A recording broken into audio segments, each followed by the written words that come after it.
Welcome to all of you in this video. Today we will discuss about Sanskrit वर्णमाला। आज हम discuss करेंगे कि संस्कृत वर्णमाला के अंतर्गत संस्कृत में कितने वर्ण होते हैं, कितने स्वर और कितने व्यंजन और अयवाह होते हैं। तो चलिए देखते हैं फर्स्ट संस्कृत वर्णमाला में कितने स्वर होते हैं। तो संस्कृत वर्णमाला की शुरुआत करते हैं। पहले है अ, आ, ई, उ, री, री, ए, ऐ, ओ, औ। ये है हमारे स्वर वर्ण। इस प्रकार से हमने सीखा कि अ, आ, ई, उ, री, ए, ऐ, ओ, औ। ये सब मिलाकर के 13 स्वर वर्ण हुए। कितने स्वर वर्ण हैं? 13। संस्कृत वर्णमाला में स्वरों की संख्या है 13। ये स्वर हमारे हो गए 13। संस्कृत वर्णमाला में 13 स्वर होती हैं। अ, आ, ई, उ, री, ए, ऐ, ओ, औ। इस प्रकार से संस्कृत वर्णमाला में 13 स्वर होती हैं। चलिए अब हम लोग व्यंजन की बात कर लेते हैं। तो व्यंजन देखते हैं कितने होते हैं। क, ख, ग, घ, अंगा। क, ख, ग, घ, अंगा। आगे देखेंगे च, छ, ज, झ, न्या। छ, छ, ज, झ, न्या। आगे देखेंगे ट, ठ, ड, ढ, अड़ा। ट, ठ, ड, ढ, अड़ा। आगे देखेंगे त, थ, द, ध, न। त, थ, द, ध, न। आगे प, फ, ब, भ, म। प, फ, ब, भ, म। आगे य, र, ल, व। य, र, ल, व।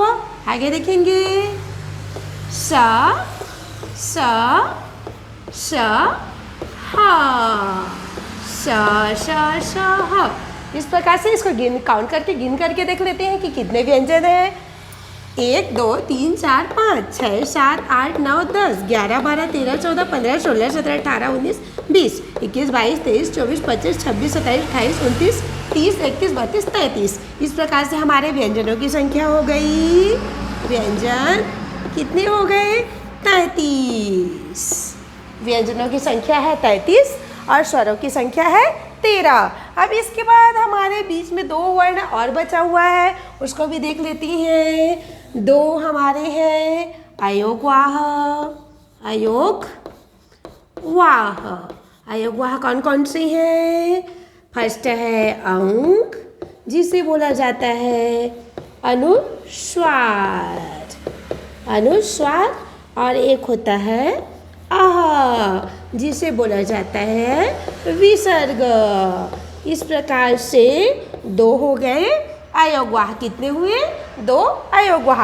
इस प्रकार से हम लोग देख लेते हैं 13 स्वर और 33 व्यंजन और 2 अयोगवाह।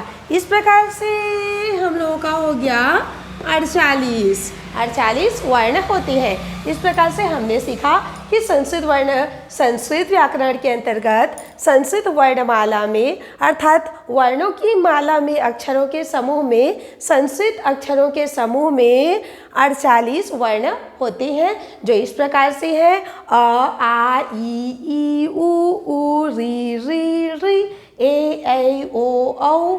और आगे देखेंगे 2 अयोगवाह हैं।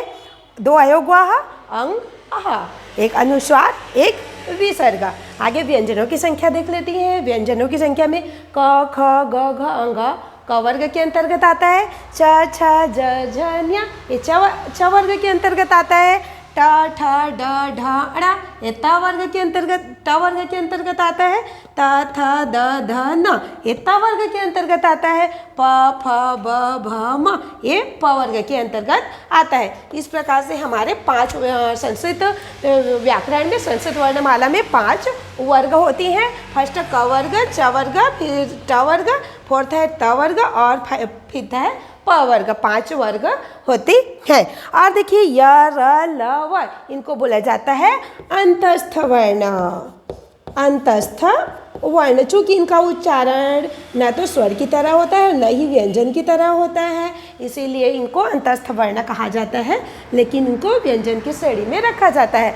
उसके बाद देखेंगे ऊष्म वर्ण है हमारे 4, श श श ह, ये ऊष्म वर्ण है। तो इस प्रकार से हमने सीखा कि संस्कृत व्याकरण के अंतर्गत, संस्कृत वर्णमाला के अंतर्गत 48 वर्ण होते हैं। इसमें 13 स्वर होती हैं और 33 व्यंजन होते हैं और 2 अयोगवाह में फर्स्ट है अनुस्वार और सेकंड है विसर्ग, 2 वर्ण होते हैं। इस प्रकार से आज हमने सीखा कि संस्कृत वर्णमाला के अंतर्गत 48 वर्ण होते हैं। इनका फिर से एक बार उच्चारण देख लेते हैं कि इनको किस प्रकार से बोला जाता है। देखिए अ, आ, ई, उ, री, री, ए, ऐ, ओ, औ।